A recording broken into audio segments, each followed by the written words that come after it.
Thanks. So, hello, can you all hear me? Yep. So, thanks to Jai and thanks to the Art School, and thank you very much for our award as well, which was much appreciated.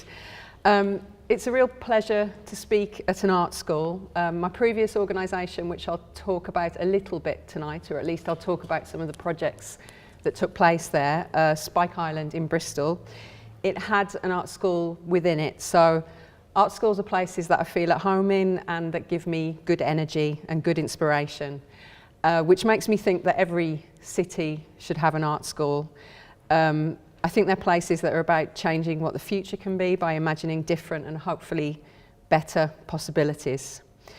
And at Spike Island, the work that I did there and the artists that I worked with definitely changed the future for me. And in particular, there were some key encounters that have shaped the way that I've come to think about Tate Liverpool and the direction that we might pursue in the near future.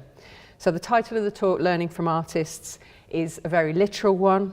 And what I thought I'd do tonight is talk through two exhibitions that I made in the relatively recent past at Spike Island that are operating as guiding lights of a sort for me as I work with the team at Tate Liverpool to begin to reimagine the organisation. So in October 2015, we opened an exhibition by the artist Charlotte Prodger, who I'm sure you'll all be familiar with as the winner of last year's Turner Prize. The show included her first single-channel video, Stony Molan Trail, accompanied by her first extended body of sculptural works.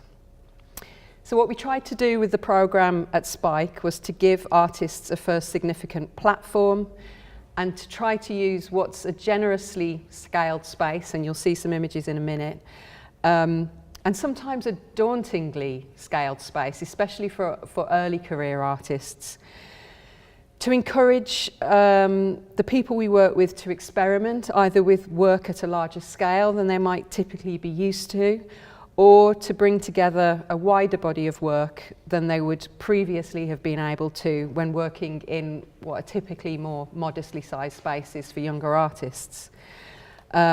So, for example, we might have invited someone to bring together several projects produced over the previous 5 years in order to offer the first real overview of someone's practice. So I'd first seen Charlotte's work at the CCA in Glasgow in 2012, and she'd shown an installation comprised of a printed text, a video of footage sourced from an online fetish trainer website, presented on a cube monitor, a boombox, as you can see in the image, which played a reading of text that was similarly sourced online, and a small film splitter. The installation had a quiet unshowiness and a confidence that made a really strong impression on me. I'd never heard of Charlotte before, I didn't know her work. And the other thing I was interested in was the fact that she'd taken on something that at the time was being increasingly criticised, and this was the use in galleries, or maybe the overuse in galleries, or the over-reliance by galleries of the kind of audiovisual technology that we associate with early film and video presentations. So 16mm film projectors with that beautiful kind of delicate flickering of light, or the sculptural quality of the Sony or the Hantar X Cube monitor. And she turned this on its head by actually using it to show genuine fetish material sourced from our own time. So here views of two men's trainer-clad feet gently kicking each other as they sat on a bed, interspersed with close-up footage of a box-fresh trainer being carefully deconstructed with a sharp knife back into its constituent parts. So a more bodily fetishism, albeit one filtered through another layer of technology, this time the technology of the internet and the high-tech trainer. And the piece seemed to ask, why would we want to critique such a fetishism? Isn't it just a form of intimacy? And haven't the body and technology always danced this dance together? And why are we also always so suspicious of the things that the body desires? And yet at the same time, it also seemed to argue that technology is always a distancing device, a barrier between two bodies, or between a body and the world, or a frame through which reality is selected and shaped. So for me, this push and pull, the ability of the work to hold in place two opposing ideas, in this case intimacy and distance. And it was this that made then and still now makes Charlotte's work really compelling. That and the fact that the language she uses is so contemporary and locally grounded, by which I mean that it felt that she was speaking to me in my own language about things that I may not have been able to fully articulate at the time, may not even have understood, but which I recognised and felt nonetheless. So the excitement of contemporary art for me is the excitement of watching a new artist develop their vocabulary is always in this moment, as it's still taking shape and is yet to be fully formed. So a major part of the exhibition that we made with Charlotte, and this is Spike Island's what we call Gallery 1, but I'm going to come back to this piece. A major part of the exhibition we made was the new commission I mentioned, Stony Moorland Trail, the film, which took its name from an ancient Scottish walking route linking the Firth of Clyde with the Loch Lomond. And it's one that historically would have been used by people to carry their dead to a burial ground. The film brought together an oblique history of recent video formats, including mini DV tapes, high-def camera footage and iPhone videos, all drawn from Charlotte's personal archive, such that it intertwined a personal history with a technological one. A recorded voiceover, similarly collapsed subject positions, meandering from Charlotte's diaristic personal perspectives to passages from the memoirs of science fiction writer Samuel Delany and writings by post-minimalist land artist Nancy Holt, in such a way that it was never clear whose words or thoughts were being voiced, and so exploring the contingent limits between self and other. Charlotte talked at the time of the experience of having rediscovered the old film footage of herself, much of which she couldn't remember having shot, and so she approached it as being of another subject, of being half within it and half outside it, so making subject positions within the work something that were completely in flux. And this is really key to Charlotte's work. She kind of evolves land art's relationship to process and entropy by bringing it together with identity to show that identity too is fluid and ever-changing. We aren't who we were 10 years ago, and the boundaries between ourselves and others is always a porous one. Much of the found tape footage that she'd used had corrupted over time. So with video, the emulsion breaks away and gathers at the edge of the frame, causing pixelated sections, which in itself is a kind of entropy, again, a pointer towards the shifting sands that Charlotte sees existing as much in land art as in film, as much in the human body as in our more elusive subjectivity. I think I've got another image there. So although Stony Moorland Trail weaves many images and experiences which shift around in time and space, it's locally grounded in its social attachments and its means of production. It draws upon feelings Charlotte experienced during the actual editing of the video, relating to technology, labour, care, language and loss. And I should say, she almost always accompanies her videos with a printed text, and there was a text that accompanied this film. The sculptural works that she made for the central space were an effort to bring together land, body and the industrial. 4 screens, I think there were 4 screens, yeah. 4 screens featured versions of army surplus ponchos that were designed for snow camouflage, and they were sandwiched between layers of perspex. We constructed them in the gallery. And each garment was cut as a cubic analogue of the human body. And the fabric that was used, although it was mass-produced, it's extremely beautiful, featuring kind of the gestural nuance of landscape painting.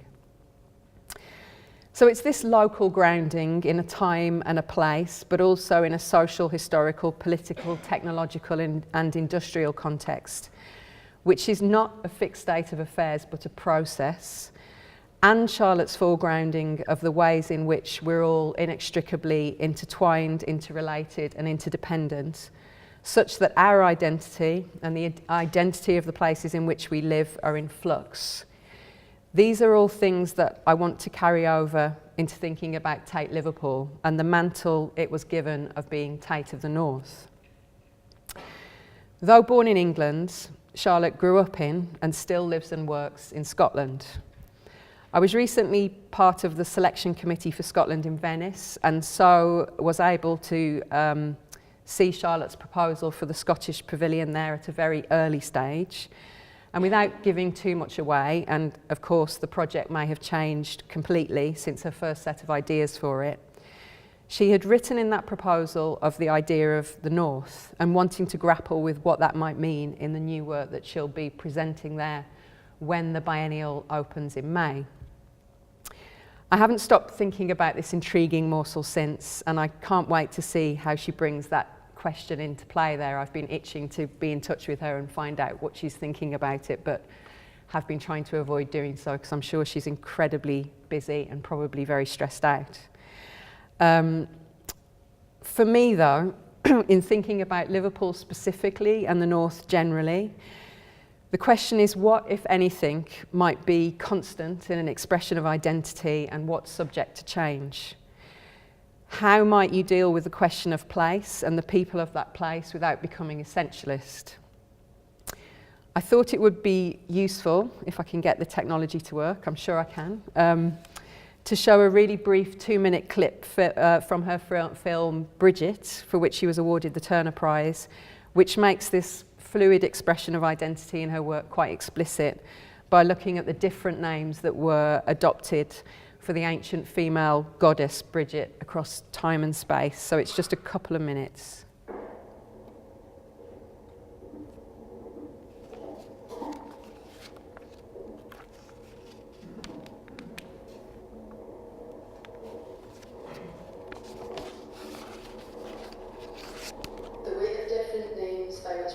Formerly known is because of the vast timescales across which she operated.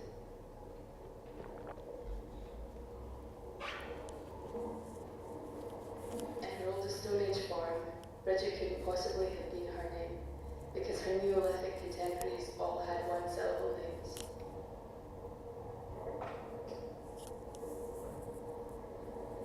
Considering Bridget in this same manner, and reviewing once more all of her known names, Bride, Brid, Brig, Briswell Delos, the Manx Pre-She, and the Cretan Britamartis, it's most likely that the Neolithic form of her name is simply Bree.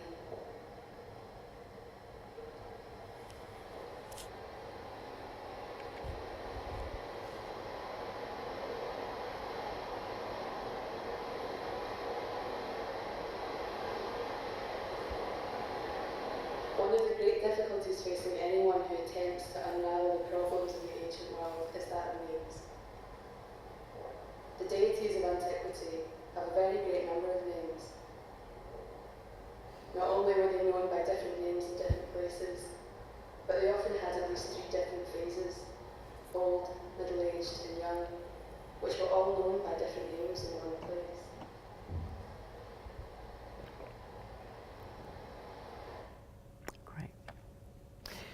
So when I spoke earlier about recognising the language that Charlotte used in her installation at the CCA, while not being able to fully articulate how I felt about it at the time, and that's really typical for me. I suppose at Spike Island I was frequently working with early career artists and very often went on a hunch that there was something interesting in the work without fully being able to explain what it was that I saw there. And when I explained how Charlotte wants to show the entropy that's taking place to and within her films through the erosion of the material, what I'm getting at, I think, is the slipperiness of accurately dealing with the present. And in terms of thinking about the gallery, I guess some of the questions that leads me to ask is, how do we show the art of the past without fixing it in a moment, as if in aspic? How do we make it relevant and current? And how do we use it to speak of the present without always speaking in a familiar, safe, but probably exhausted language? So I'll come back to Charlotte a little bit at the end, but I'd like to move on now to the second exhibition I wanted to talk to you about, which is Lubaina Himid's Navigation Charts, a show that we presented in spring 2017. And again, I'm sure Lubaina's is work that you'll all be familiar with, not least because she doesn't live far from Liverpool in nearby Preston and has exhibited really extensively in this city, but also because, of course, she won the Turner Prize for this show. As well as the simultaneous exhibitions at Nottingham Contemporary and Modern Art Oxford, which were conceived as partner projects to this one. So Himid was born in Zanzibar, but returned to the northwest when she was just a small child, following the sudden death of her father. And her work's long been concerned with the visibility of black creativity, history and identity. And in Navigation Charts, we drew together 5 bodies of work spanning 1999 to 2016. Much of Himid's work memorialises historical events through the imagined perspectives of ordinary people.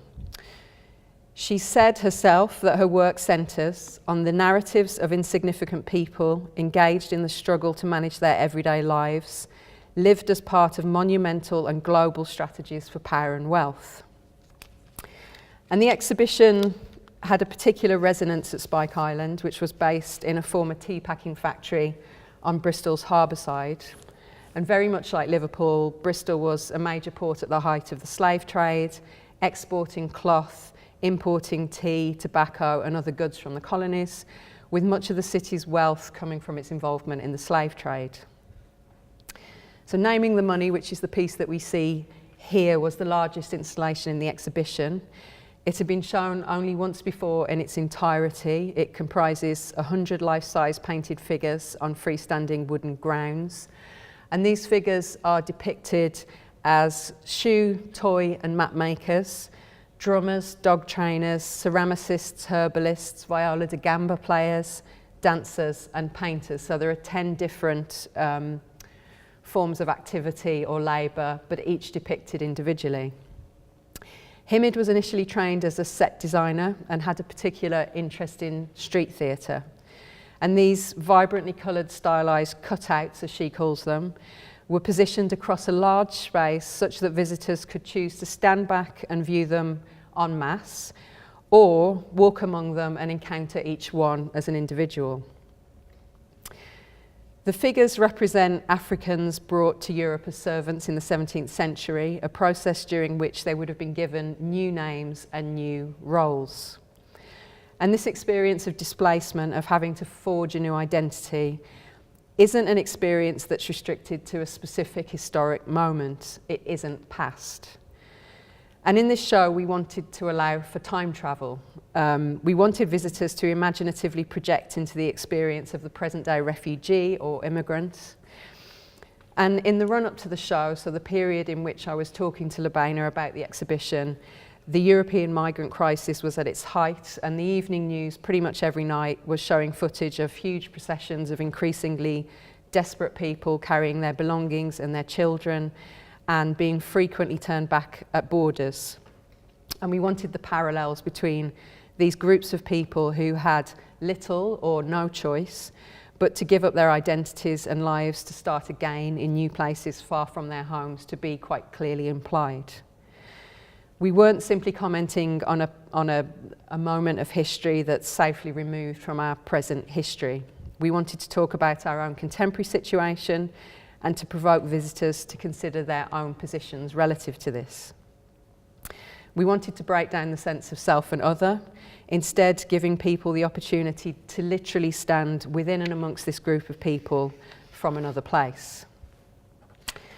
So Himid's starting point for Naming the Money, a work which is worth saying she gifted to the International Slavery Museum on the Royal Albert Dock, so it's a work that's held in the city, and we loaned it from that museum. So the starting point were her frequent encounters in art museums with depictions of African servants in oil paintings commissioned by society figures in the 17th century. And in these paintings, which, you know, if you have a wander around a historic art museum, you'll come across an example of this. The African servant figures were typically isolated, shown in the background or at the margins of the image, and they were very deliberately placed there to signify the wealth of their masters and mistresses.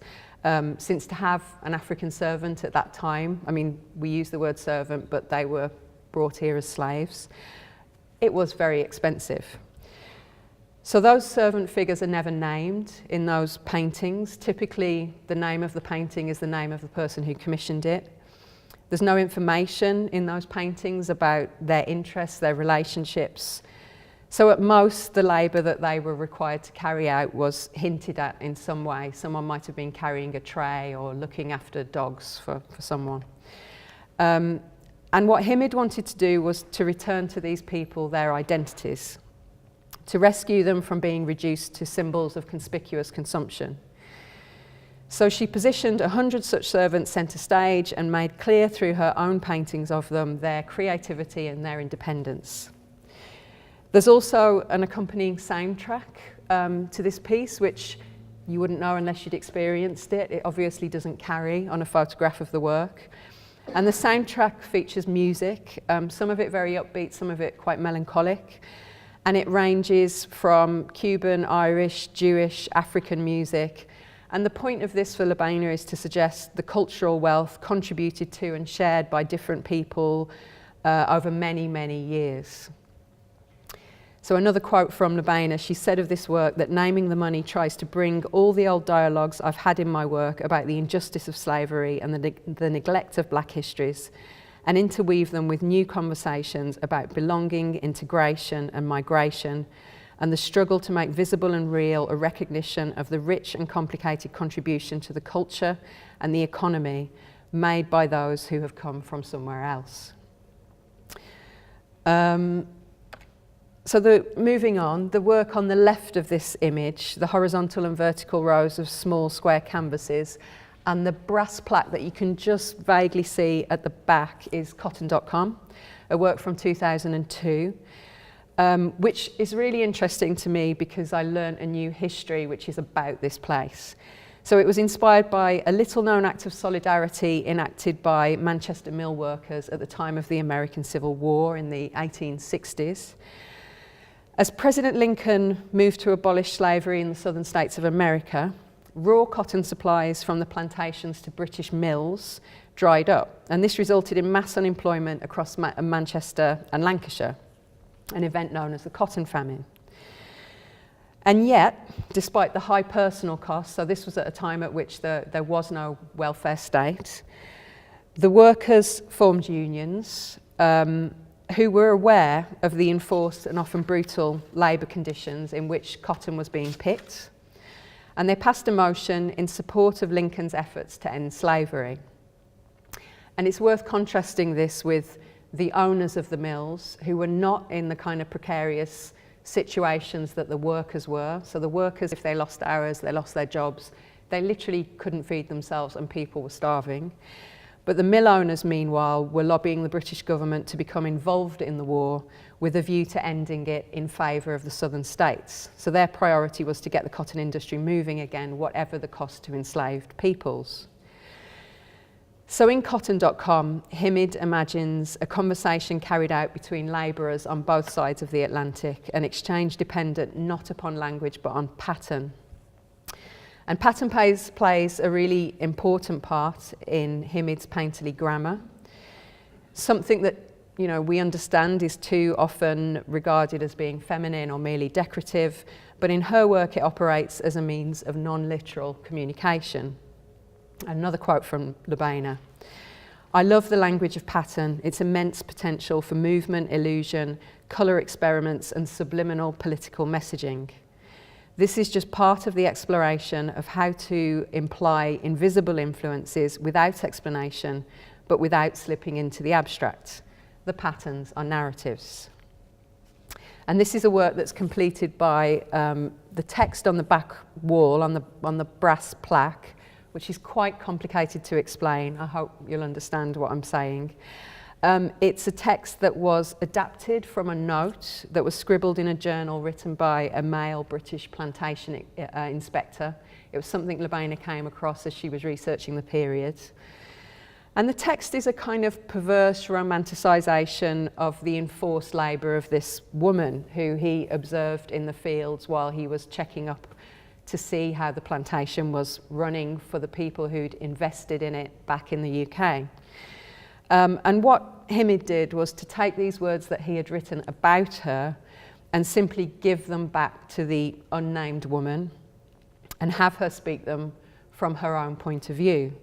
So the text from her point of view reads, "He said I looked like a Murillo as I carried the water on my head to the Hogang." And Murillo here is obviously a reference to the Spanish Baroque painter who made these rather charming portraits of beggars and other impoverished urchin types for the wealthy. A vocal feminist and supporter of other women, Himid tries to empower the slave in question and give her the opportunity she never had at the time to speak back to this male gaze. In the same room was Jane Orchard's hidden Boatyard from 2014, which is what you see there on the right. 16 paintings on wooden slats leant against the wall to recreate the shape of a boat's hull. And this was originally made for the Gwangju Biennial in South Korea. Oh, there we go. And it features Korean folk designs, African patterning, flags and images of boats, shells and fish, bringing together an array of cultural reference. And in its imagery of the sea, which is a constant in Himid's work, it refers to the movement and mix of people in a globalised world. And the last work by Lebaina that I wanted to talk about, there was another body of work, her Kangas, in a room, but I'm not just to the rear of here, but I won't talk about that. The last work that I did want to talk about was the Zanzibar Series, of which you can see 2 pairs of paintings on the left. And they were installed to wrap around the central gallery. They were made in 98-99, and they were made after the first ever visit that Lebaina made back to her birthplace, Zanzibar, since the death of her father when she was just a few months old.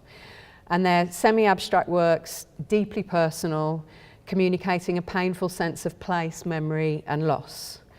On the surface, you can't really see here, but you might just see in this lower left-hand corner, there are very thin washes of paint on these canvases that read as tears flooding the canvas, or you might also read them as another reference in her work to the sea, with all its associations of migration, exile, travel, time and drowning. And these repeated references to the sea more obviously allude again to the Atlantic slave trade in other works, an ever-present history and prominent cultural memory for people of the African diaspora, wherever they now live, and one that it's impossible to forget for long if your place of work looks directly onto the very stretch of water from which the ships used to carry those people to slavery would once have departed.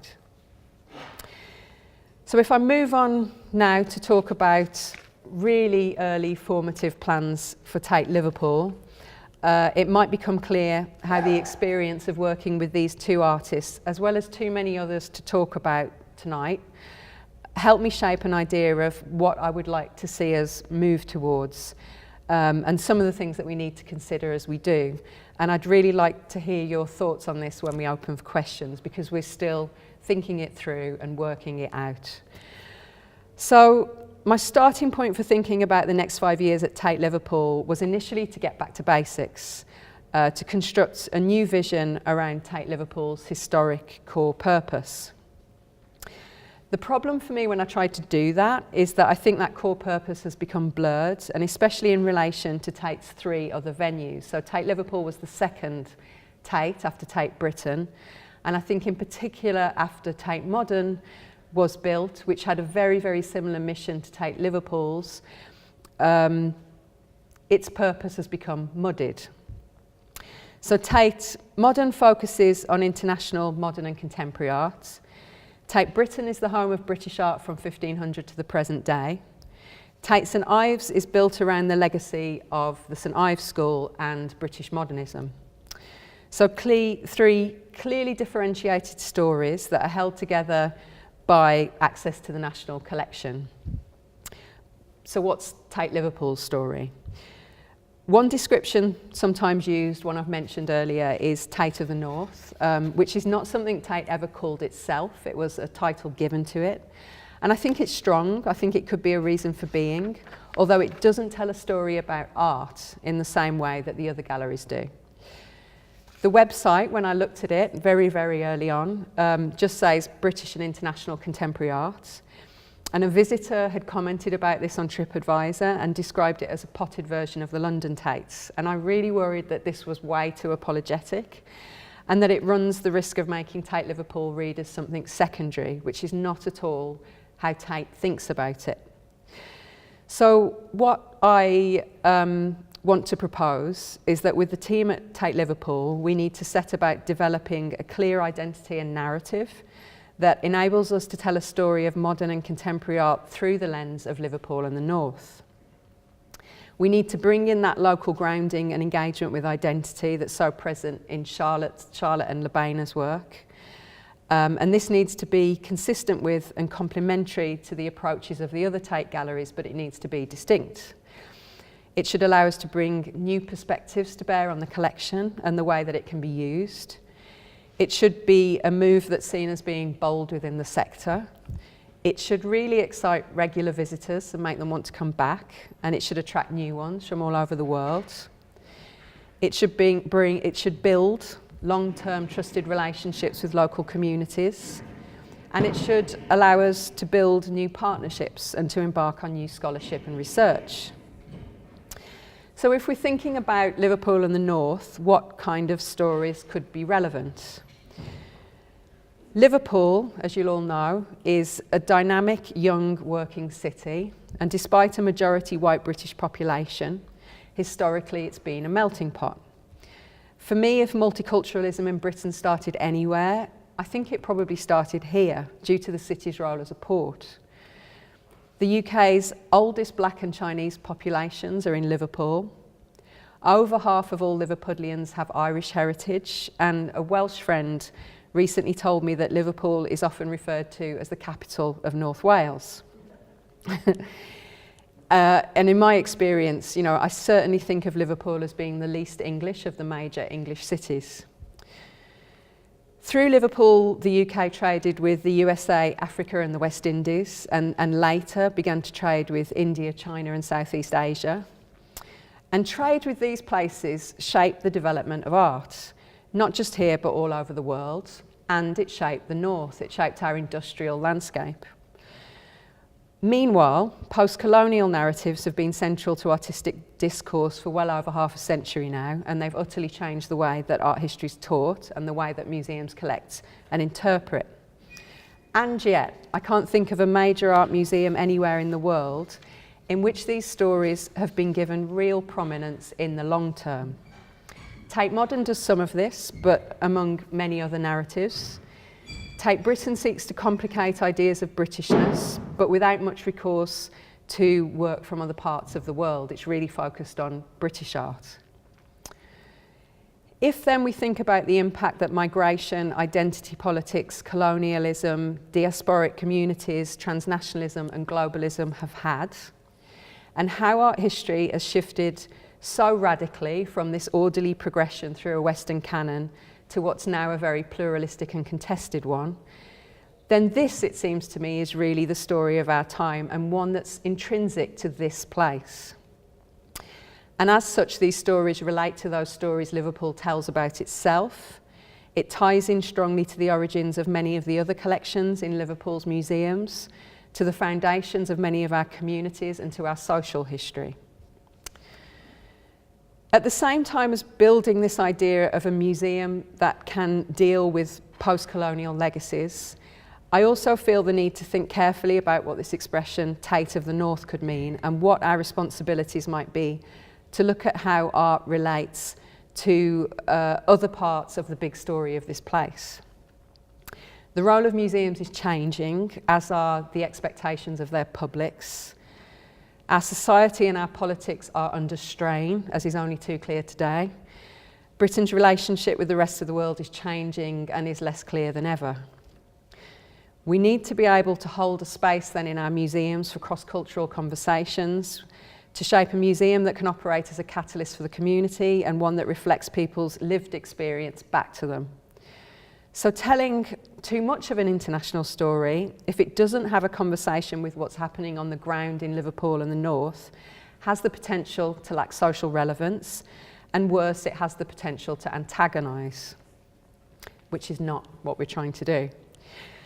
So if I think about recent Tate exhibitions that have resonated with a really broad general public, many have been by northern artists, so David Hockney or Lowry, both at Tate Britain, whose work in very different ways speaks of this place. Liverpool's personality as a city, its musical, industrial, political and social histories offer ways of curating displays and programmes that have the potential to resonate powerfully with people who live here as well as those who visit.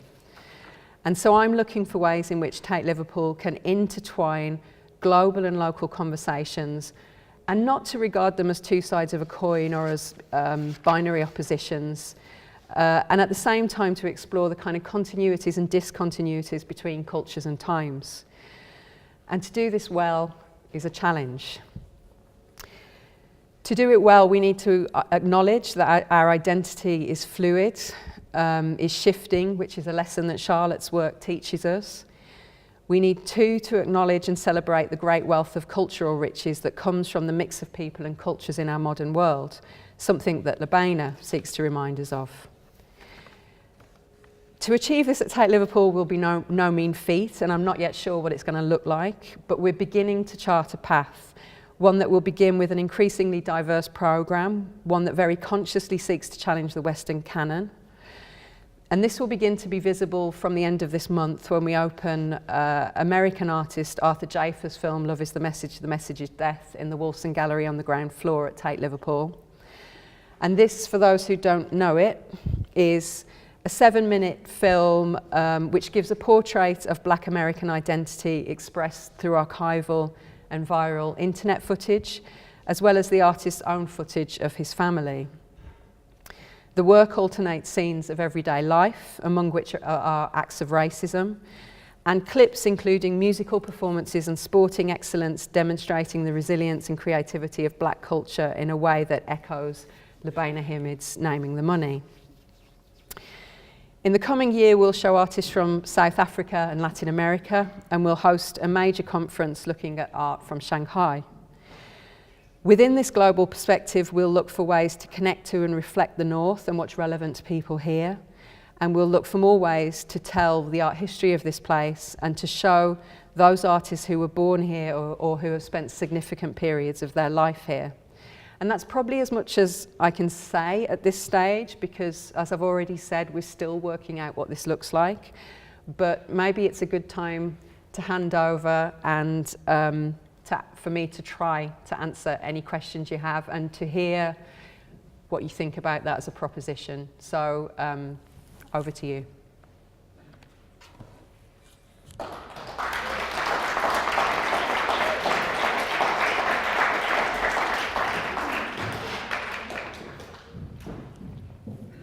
I'm going to do the lights. Shall I? There we go.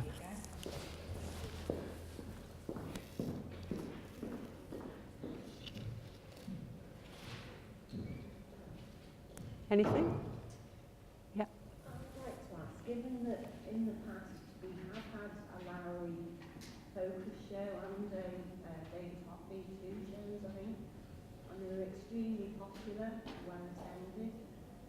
Is there any future for looking at the collection, you know, beyond the very modern, as we're supposed to show in Liverpool? What do you mean by the very do you mean contemporary or? Modern and contemporary, but yeah. Modern goes back to the 1890s, as I understand it. We never seem to have any of those, you know, blockbuster shows that... Well, we've got one right now. We've got, Leger. I know, but from the collection, I mean, because, you know, in the past we've had huge success with shows like, I don't know, Stanley Spencer, for example, but I know it might be old-fashioned, but it does bring visitors in.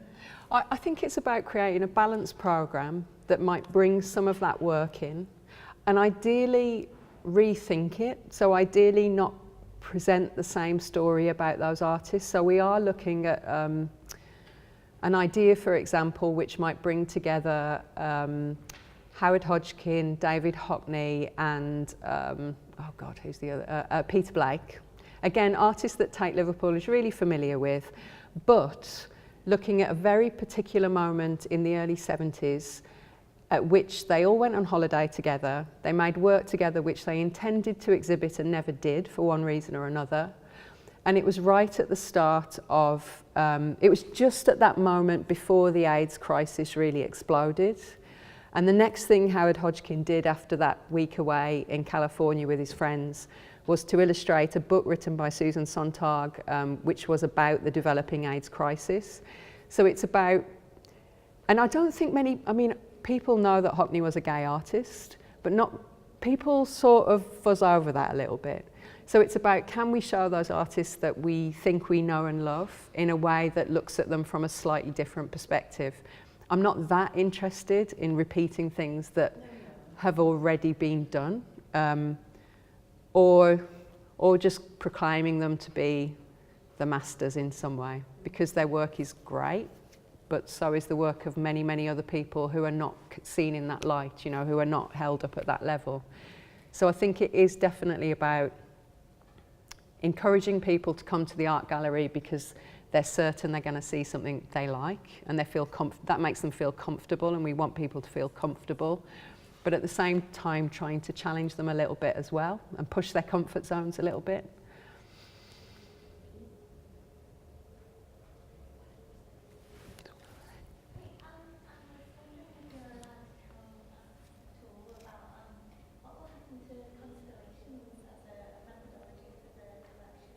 We're going to move away from constellations. I think it's a really beautiful idea, but I also think it's been there for about 5 years now, I think, and the whole team just feels like it needs a new approach.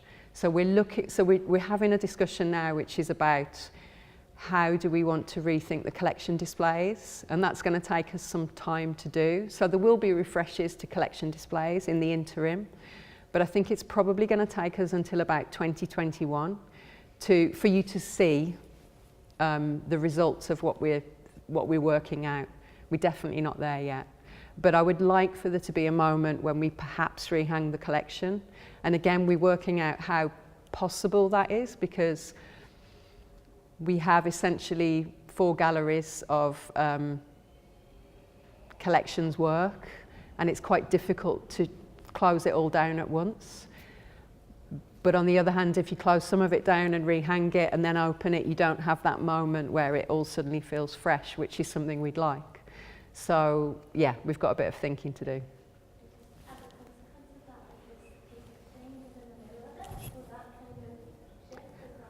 We're not planning to get rid of Tate Exchange. I think whether it stays where it is or whether it moves depends on the thinking around what we decide to do with the collection.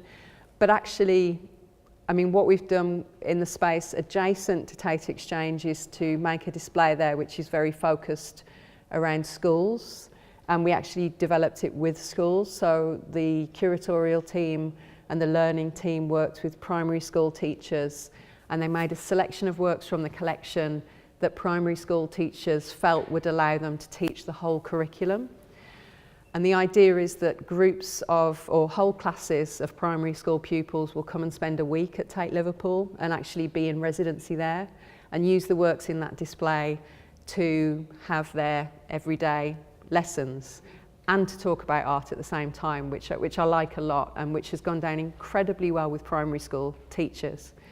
So I think it's probably more likely that we would do more in terms of that community and learning area rather than less, but we're working it out. I'd just like to follow up with that Tate Exchange. It's something that the most remarkable thing about Liverpool is its people. Yeah. And one of the things that we have a huge strength in and background and history in is socially engaged arts practice. Yeah. And it's not just a worthy thing that museums and galleries do, and it's not just an aesthetic thing like relational aesthetics. It's a very powerful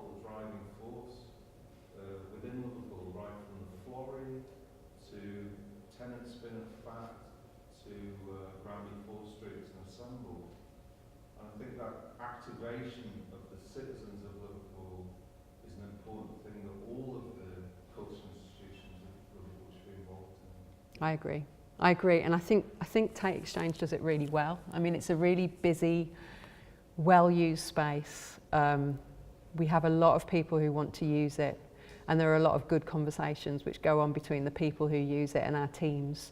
A lot of learning that actually happens to the people in our teams as a result of that activity. So it is about, it's part of a museum becoming more porous. You know, it's part of a different conversation, which is less about highly educated curators telling people this is what you ought to look at, and more about a forwards and backwards and an exchange.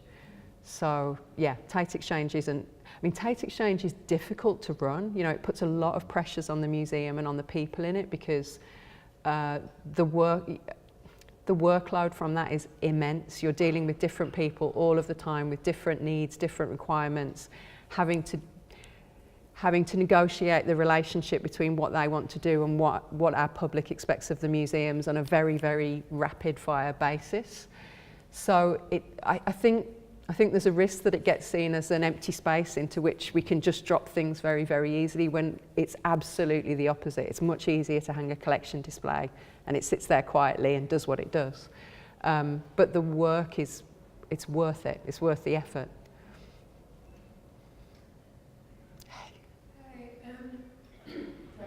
Thanks for your talk. I wanted to ask you about the Untitled Chapter upcoming show. Like, I absolutely love that work. It's a big inspiration to me. But I wondered, like, what was the process of deciding that you were going to present that work, and like why Untitled Chapter and why like now? Yeah, I mean, some of it is about the fact that the work's probably going to enter the collection. So, you know, some of it is very practical, i.e. I started at the end of June and there was a gap in the programme in spring and it needed to be filled quickly.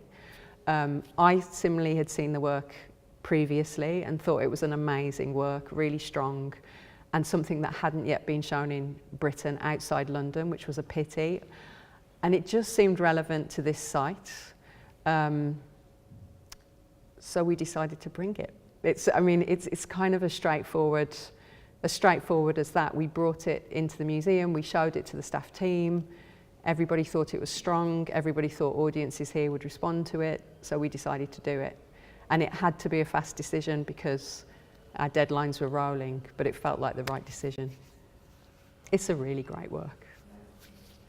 I just remember when Tate Liverpool first took shape. It was just after there was a lot of public unrest, you know, the riots in Liverpool in the 80s, and Michael Heseltine, the politician then, came and developed a garden festival and decided to build Tate Liverpool as a kind of part of the regeneration of Liverpool. And of course, you know, we see it has played an amazing role in that regeneration. But I think just in recent sort of times, arguably, society is again getting fractured in quite a worrying way. So, I mean, I'm very heartened to hear of your plans of giving Tate Liverpool a very distinct kind of brief to address some of the issues that are underpinning some of the kind of, you know, worrying trends in society. So it's not really a question, but Yeah. you know, well, I have got a question. Would you make some history of how and why the Tate came into being a little bit more evident, perhaps somehow? Or not? I'm not sure, because I mean, I've been thinking a lot about the Royal Albert Dock. And in Liverpool, we talk about the Royal Albert Dock a lot as a regenerate. We always say it was a derelict site. You know, Liverpool was having a really terrible time. There were riots, and it was this amazing regeneration success. And that's great. It was. But I think the problem now is that we're still looking back to 30 years ago, and actually everything's moved on. And I think for me, I want to start talking about the dock. And so this isn't Tate Liverpool, it's the dock, as a place that people go to today, and they have dinner there, and they walk around the shops, and they take their kids there. And it's something that has to be alive in this moment. And I think the same is, I mean, I haven't thought about Tate in that respect, because I think the fact that we're dealing with so much contemporary practice forces us to think about the present moment a lot. But I think that history of Tate having come to Liverpool in that moment is quite a mixed one. So Tate would always tell the story in an extremely positive way, but I've also heard criticisms of, you know, why was this institution brought into the city at that moment, an institution that wasn't of the city. And I guess part of my thinking about Tate Liverpool now is how do we make sure that it really is of the city? And of course it's got a relationship to the institution in London, which is incredible because it's this amazing national collection. It's world leading. Tate can work with anyone, anywhere in the world, which is a great thing to be able to bring to Liverpool. But it needs to be distinct to this place. And I think that's what I'm trying to figure out, how to hold those things in balance. And I don't think it need be that I think I'm also really fascinated with the politics of the present moment and what part art can play in trying to, and I don't want to put too much pressure on art, but I do think there is a responsibility of the institution, perhaps, if not the art, to try to bring communities that are definitely at the moment ripped apart, to try to say, look, at least let's listen to each other. And I think great museum experiences for me have sometimes been situations where I've seen two works of art that were diametrically opposed to each other in terms of their politics, or that gave different perspectives on things. And I think what we've sort of forgotten how to do as a culture is just to listen to someone with a different point of view without getting angry. So I'm curious to see if that's something we can do within the walls of the institution. And that I don't think is so easy. Can I ask, this summer, Liverpool will be unusual as a British city as having artistic directors of all the major cultural organisations as women. And whilst that's a magnificent thing that should be celebrated, I just wondered if you thought that would change the cultural delivery of the city, and if so, how? That's interesting. Maybe. I mean, what I do think I'm already aware of is, so Laura Pye, I moved from Spike Island in Bristol to Liverpool. Laura Pye, who's taken over direction of National Museums Liverpool, has moved to Liverpool from Bristol. We didn't work in the same organisation, but we worked in the same city, and we get on with each other. And it's as simple as the directors of the two art galleries getting on with each other means that we can work together, and that we're having conversations about how we might do things not for the benefit of our individual institutions, but for the benefit of the city. And I think that's probably a change. In terms of the wider, I mean, it's really tempting to say things about being more collaborative, but I don't know that I want to get into that gendered territory. You know, I think I've worked with men and women who I can work really well with, and who I've done great things with. So I'm not sure it has to be so different, but let's see. To go back to the previous comment about Liverpool and Tate Liverpool being part of using art to regenerate economically, I suppose, that actually has a very long tradition in Liverpool, going back to the 18th century, where you had somebody who was also very politically engaged within Roscoe, who deliberately wanted to use his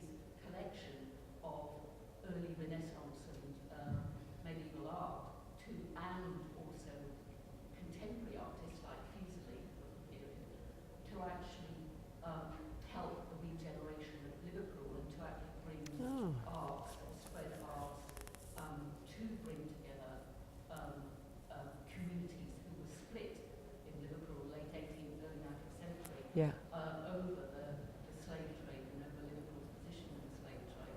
So there's actually quite a long Yeah. standing tradition that Tate Liverpool, whether you want to acknowledge it or not, Yeah. actually is an ongoing Yeah. part Of. that, tradition. Oh, thanks. That's interesting. I didn't know that. And the collection, part of the collection is actually in Boatyard. Can I come and see it? I really like how you're trying to push the state at home in terms of what kind of art we're picking to be really interested. But I was going to ask if you're going to have any programs that, I guess, reinitiate members of the public that are quite reluctant to go to Tate Liverpool. I tend to speak to a lot of taxi drivers, and they are always really surprised that I do art. They think I'm like an art student, but they also seem very apprehensive about the art world. Yeah. In Liverpool, and I was wondering if you'll have any outreach programs for I think we will. I mean, we haven't figured it out yet, but we definitely want to. I think the organisation has lost local visitors recently, and I think one of the things that I really want to focus on is reconnecting.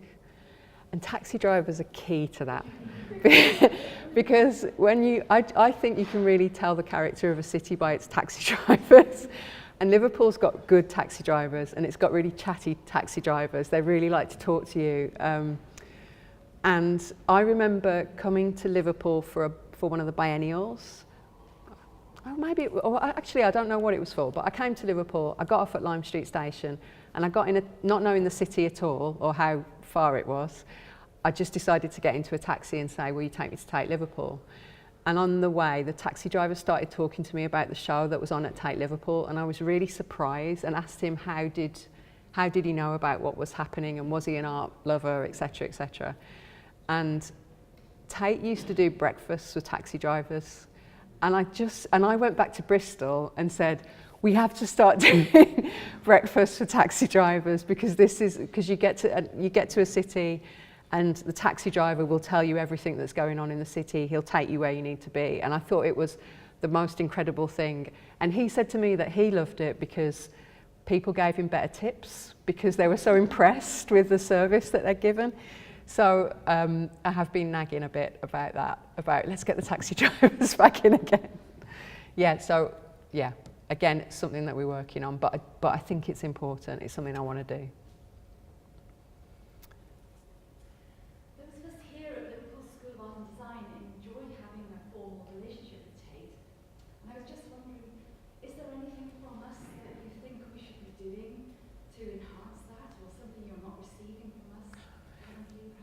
Well, I meet regularly with Edward and Caroline, and we have exactly those conversations in our partnership meetings. So no, not really. I do think, for me, a relationship with between an art institution and the art school is a really important one. And this morning at Tate Liverpool, we had the second, what we call artist breakfast. So we're inviting, actually not students, but as soon as you cease to be a student and you're a professional practicing artist at whatever level, you're invited to join us for breakfast, get into the exhibitions.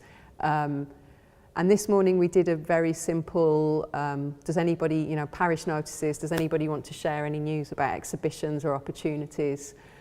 And I just think it's about, for Tate, it's about saying these people are our family. The artists in the city are critical to Tate. It doesn't matter whether we show them or not. It's just about us wanting to have a relationship with them, us wanting them to feel that Tate is their home, is a place that they should frequently visit, should be a place. I mean, when I've never been an art student, I was an art history student, and I used to go at that time to the Scottish National Gallery of Modern Art, and I knew the collection inside out because I went there all the time. And I think certainly for a lot of artists I know in London, Tate Britain is that to them. They know the collection really, really well. They go frequently. They see the temporary exhibitions, but they also look really hard at the collections. And that's what a collection can offer. If you're an artist, you can really learn your subject by looking at works in the National Collection and deciding for yourself whether you like something or not, whether something piques your interest, whether there's something that you want to do differently to the great masters.